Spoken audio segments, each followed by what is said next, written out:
new time slot. Welcome po dito sa pinakaunang live Wednesday edition ng Special Forum. At tulad pa rin po ng dati, hatid namin ang tamang impormasyon at malaman na talakayan ukol sa mga issues na kinakaharap ng ating bansa. Minsan na po namin tinalakay sa ating special forum ang isyong tatalakayin nating muli ngayong gabi. Isang issue na naging mainit na usapin sa ilang sektor ng ating lipunan. Ito ang isyong tinatayang magkakaroon ng domino effect mula sa isang individual, sa industriya at sa mismong ekonomiya ng bansa. Ako po si Kirby Cristobal. Ako naman po si Cathy San Gabriel. At ako po si Attorney Mark Castrodes. Kami ang inyong makakasama sa isang oras at kalahating talakayan at paliwanagan ng mga isyong napapanahon dito sa Sin Tax Reform Law, a PTV Special Forum.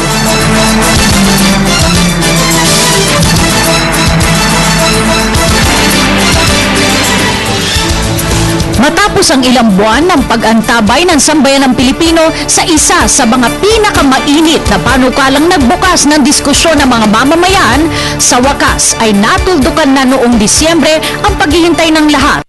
Nagdaan ni Pangulong Benigno S. Aquino III ang Republic Act 10351 o ang Sin Tax Reform Law of 2012. Nilalayon ng batas na ito na hikayati ng mga mamamayan na bawasan o di kaya'y talikuran na ang pagkahumaling sa bisyo sa pamamagitan ng pagpapataw ng karagdagang buwis sa sigarilyo at mga inuming alak. Tinatayang halos 40 billion pesos din ang makakalap ng gobyerno dahil sa bagong batas na ito at ilalaan sa mga proyektong pangkalusugan at dagdag na budget sa mga pampublikong ospital. Ano nga ba ang magiging epekto ng batas na ito sa ekonomiya ng ating bansa? Paano ito tatanggapin ng mga mamamayang naninigarilyo at umiinom? Hindi ba nito matatapakan ang mga karapatan at pamumuhay ng mga tobacco farmers kung sakaling bumaba nga ang bilang ng mga naninigarilyo? Ngayong gabi, sama-sama nating himayin ang mainit na issue ukol sa Sin Tax Reform Law. Dito lamang sa Special Forum.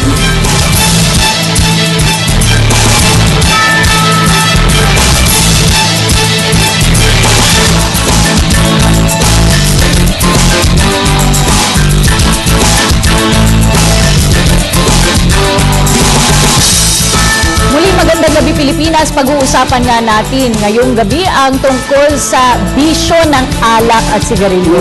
Welcome Cathy at welcome po sa ating mga kababayang sumusubaybay dito sa Special Forum. Itong Sin Tax Law ay pabaon ng gobyerno sa atin bago matapos ang 2012 at sa taong ngayon, ang tanong po ay ano ang epekto nito sa industriya ng tobacco at sa ating ekonomiya in general?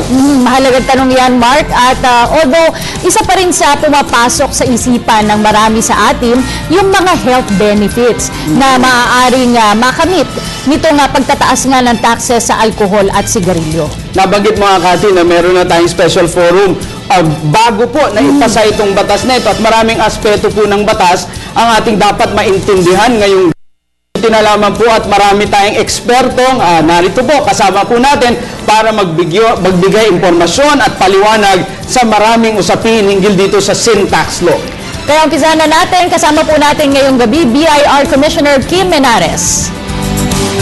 Good evening po sa inyong lahat. Kasama din po natin from the Department of Health Undersecretary Ted Herbosa. Magandang gabi po sa inyong lahat. Ang Presidente ng Philippine Amalgamated Supermarkets Association, Mr. Stephen Kua. Good evening, magandang gabi po. Kasama din po natin, suki natin ito dati sa impeachment po proceedings. Ngayon po, ito makikilala niyo siya bilang isang trade expert, trade lawyer, Attorney Joey Bernabe. Magandang gabi, Mark. Magandang gabi, Cathy, at sa ating mga manonood. At ito, Mark, para maraman natin yung epekto nga nitong pagtataas ng presyo ng alak at sigarilyo. Doon mismo sa mga nakakamonitor sa kumukonsumo nito, si Miguel Warren, isang restaurant and bar owner. Good evening, everyone. At kung meron pong bumibili ng sigarilyong pakipakete, marami sa Pilipinas marahil lang isa sa mga few countries na nagbebenta ng sigarilyong pingi. O yung pa-isa-isa. Oo, yung pa-isa-isa. Kaya kasama po natin isang cigarette vendor, Ma'am Judy Ibanez. Good evening po. At isa ring cigarette vendor, si Ma'am Rosalinda habanero. Magandang sa inyo lahat. Unahin natin ito, siguro since huli na rin natin na-introduce si Ma'am Rosalinda. Ma'am, nararamdaman nyo na po ba ang epekto ng sin tax law? Opo, malaking epekto po. Tumaas po kasi ng halos kalahati. So ano pong epekto? Mabuti ba o naging masama para sa inyo? Yung kagaya sa amin ng mga vendors, malaki po ang kasi una sa lahat po, konti na lang yung bumibili sa amin, pa isa-isa na lang po. At saka nahirapan po kami kumuha ng mga stock sa yung binibilihan po namin. Ayan na. Tanungin natin si Miss Judy, magkano na po ba ang presyo ng isang pakete? Alam po natin na iba-ibang brand yan, pero yung isa po sa pinakasikat, hindi na natin na brand. Magkano po? Dati po ay 35 sa mga supermarkets, 40, 45. Magkano na po yun ngayon pumapatak? Yung isang kaha, ma'am? Oho. 59. 59. 59 na po, ma'am, yung isang kaha. Kaya wala na kami kitain. Narinig po ni Undersecretary sa DOH yung feedback galing po mismo sa mga nagbebenta. Ito po ba yung inaasahan ninyo or yung epekto na foresee ng DOH when you pushed for the passage of this law? Oo, yan yung tinututukan namin noon, yung benepisyo na makukuha ng ating mga kabataan at mahihirap. Kasi ang karamihang bumibili sa kanila, yung mga tingi-tingi, yung ating mga kabataan at yung ating mga mahihirap na kababayan. So nakita natin na marami sa kanila nag-New Year's resolution na babawasan na nila yung paninigarilyo nila. Nabawasan yung benta ng ating mga kaibigan dito, pero na mararamdaman nila yung epekto sa kalusugan nila dahil sa either pagtigil o pagbawas sa mga bisyo ng sigarilyo. But aside from yung benefits na isa sa mga goal ng ating pamahalaan para sa pagpupush nitong sin tax law, ito rin ay revenue generating na rin para sa ating pamahalaan. Tanungin po natin si Commissioner Henares, magkano po bang inaasahan ng ating pamahalaan mula dun sa mga taxes sa alak at sigarilyo with the passage of this law? With the passage of the law, inaasahan na makakakolekta tayo ng 33.5 billion pesos more than what we have been collecting today.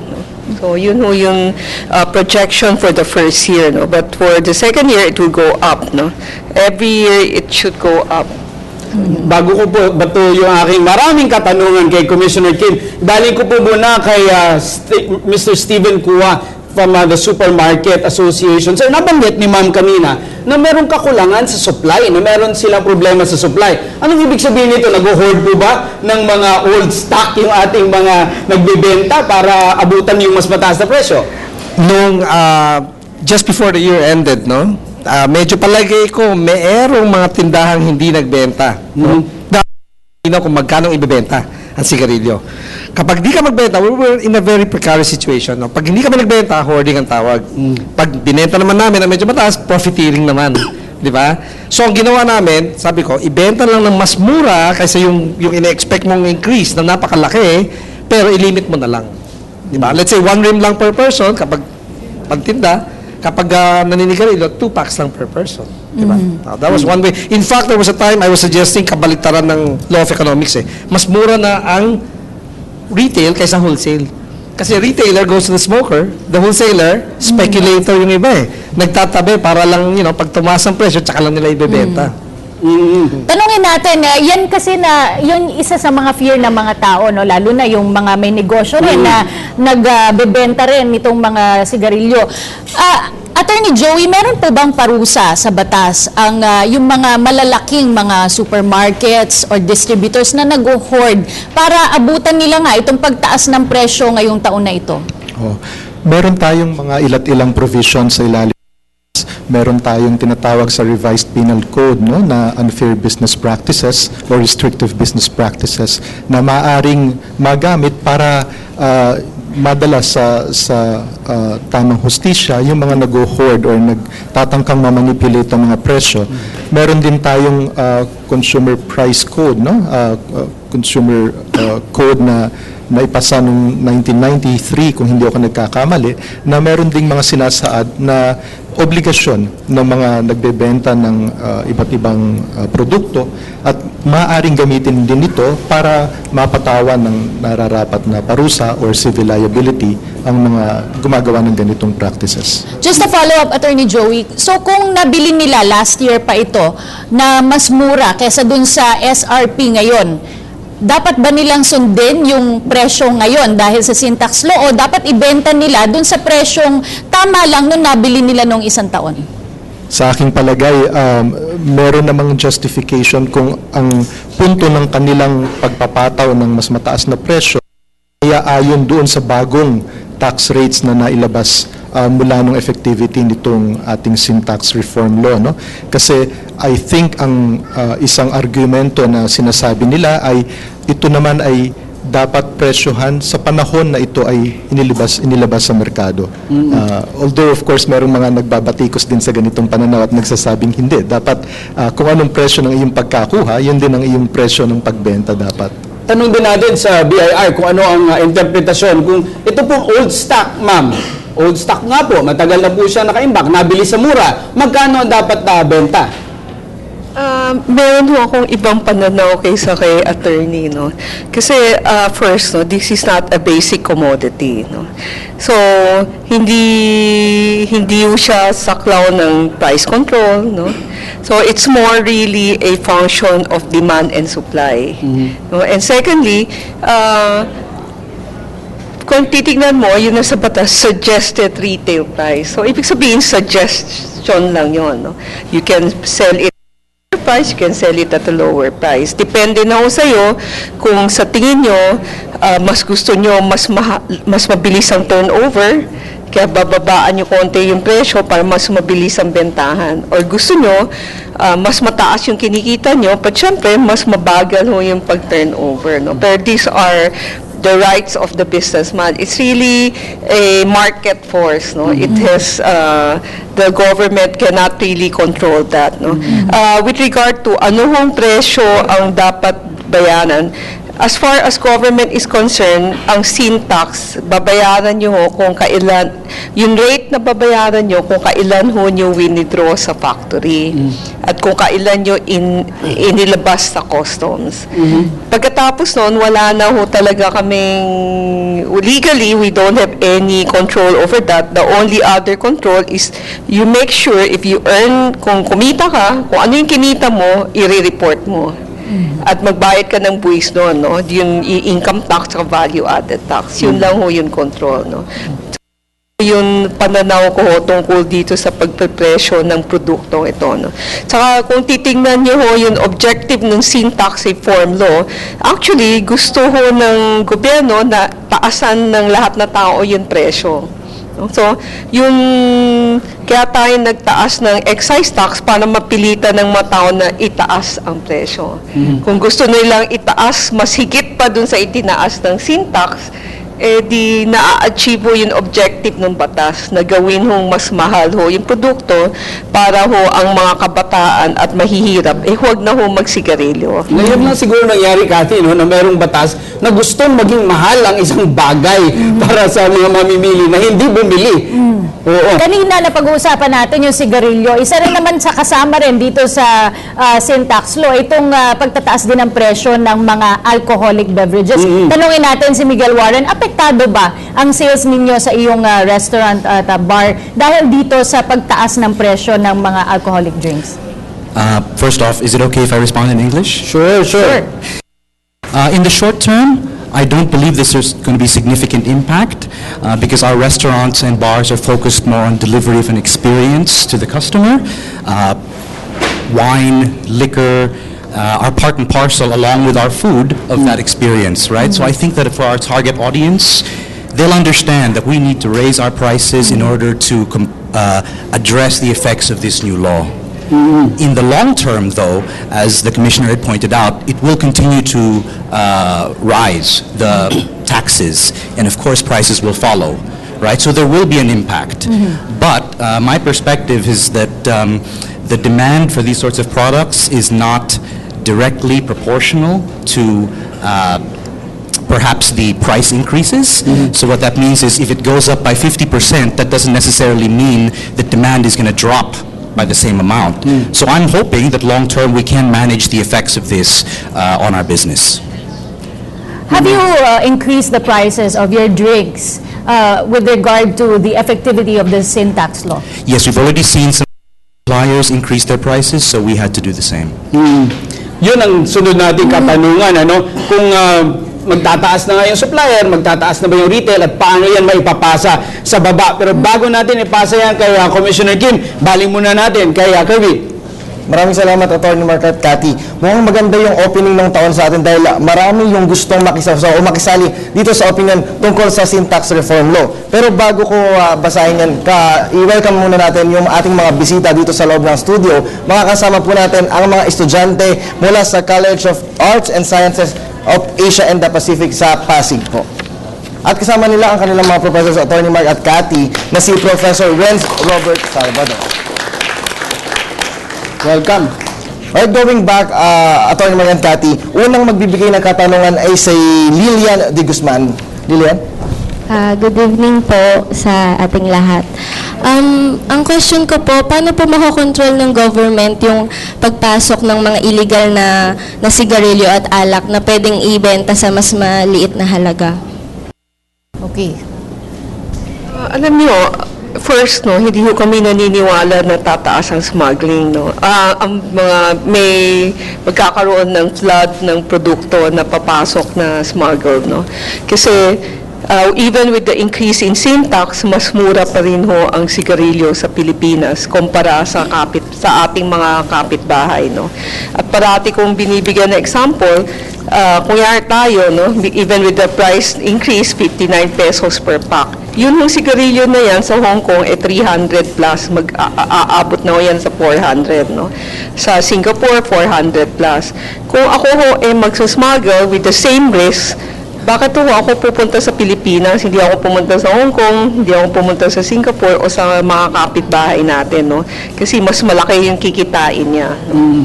So secondly, meron hong administrative measures in place ang Bureau of Internal Revenue, no?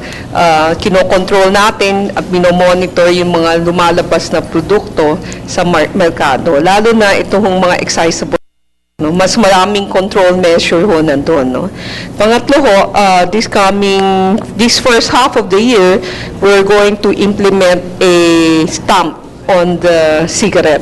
So, that's another control measure, no? Kung walang stamp po yung sigarilyo, malalaman natin na hindi ho yan nagbabayad ng buwis, no?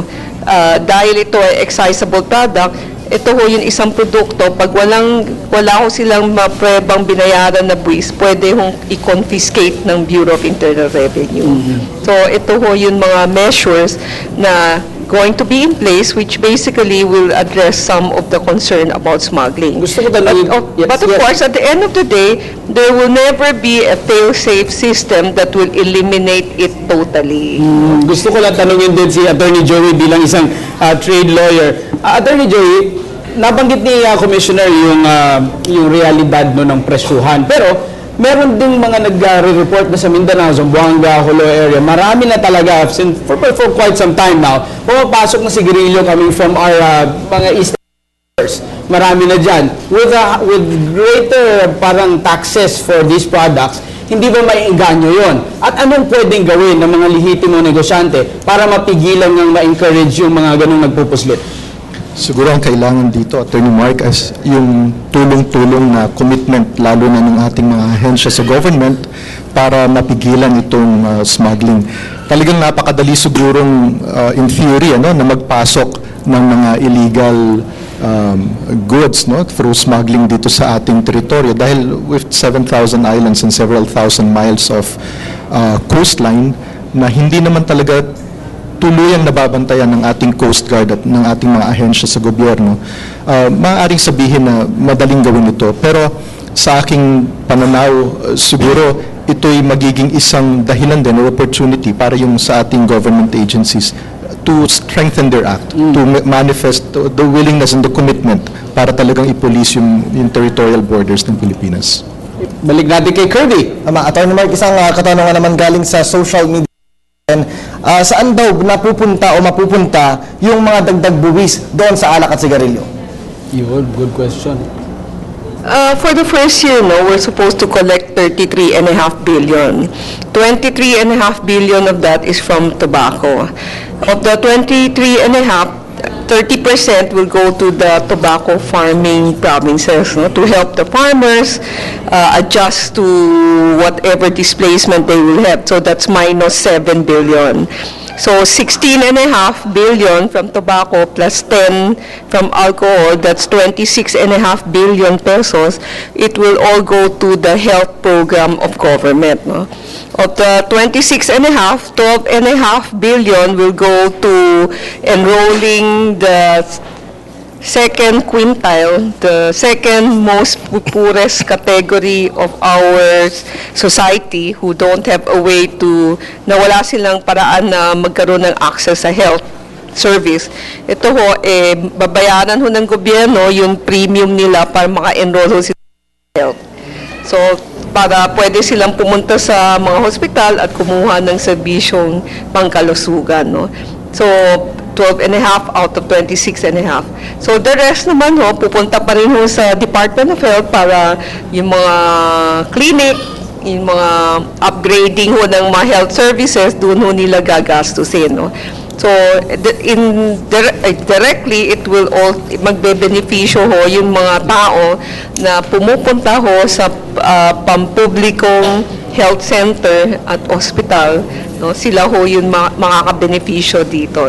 So, yun yung at every year ganun yung sistema, pupunta yan lahat sa, wala amount doon na pupunta sa general fund, maliban lang doon sa para sa tobacco growing province.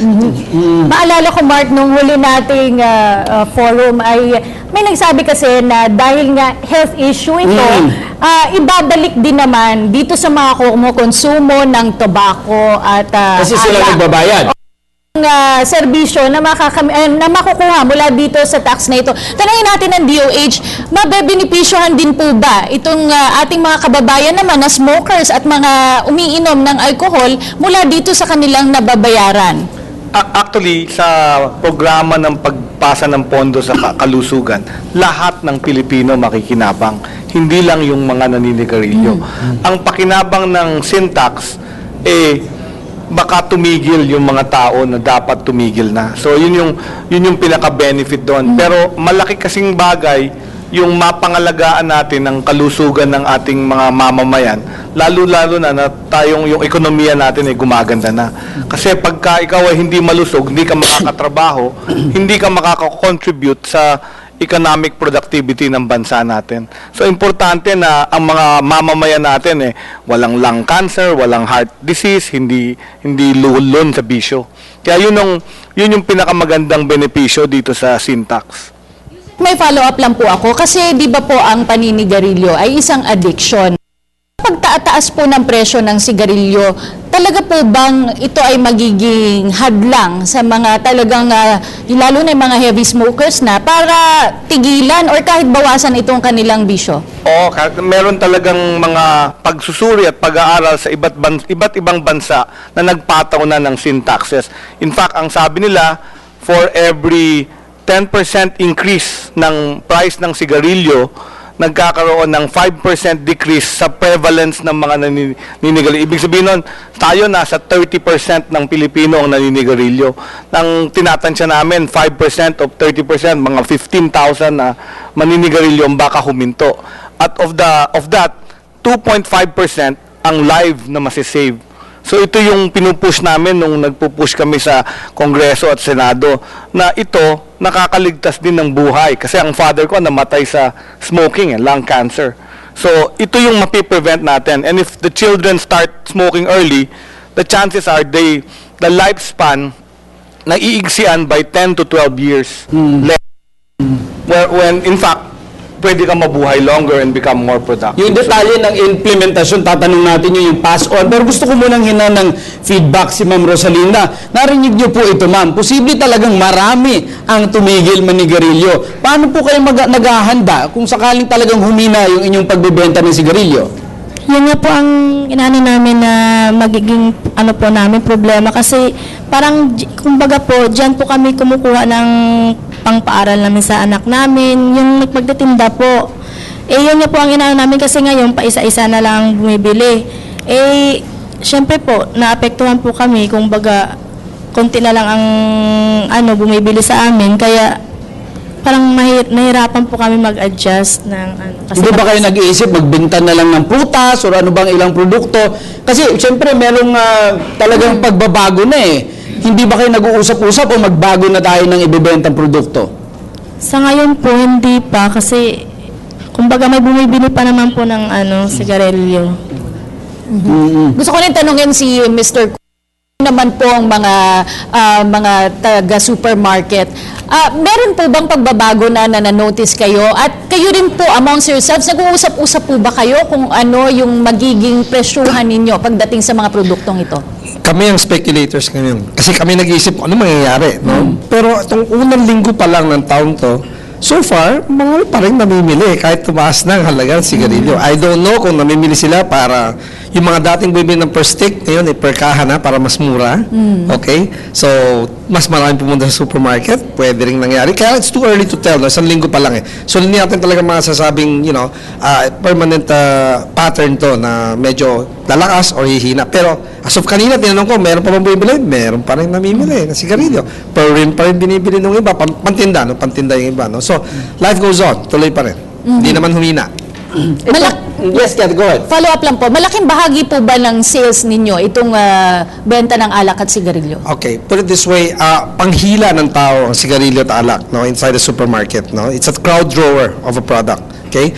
Ang key kaliit lang for supermarkets because kami ang channels na dinadaanan ng mga manufacturers para pababa, papunta mga mini-marts, palengke, takatakboys, no? Yung mga vendors, no? So, sa amin dumadaan ang sigarilyo. Kaya one of our concerns, you were talking about smuggling, one of our concerns is pag pumasok ang smuggling, hindi dadaan sa amin kasi legitimate channels kami. Didiretso na dun sa babayo, sa mga palengke na. Paano ba kinukwenta ang buwis nito? Sino ba ang dapat magbayad? Sino po ba talagang pumapasan nitong buwis nito? Sa pagbabalik ng ating special forum.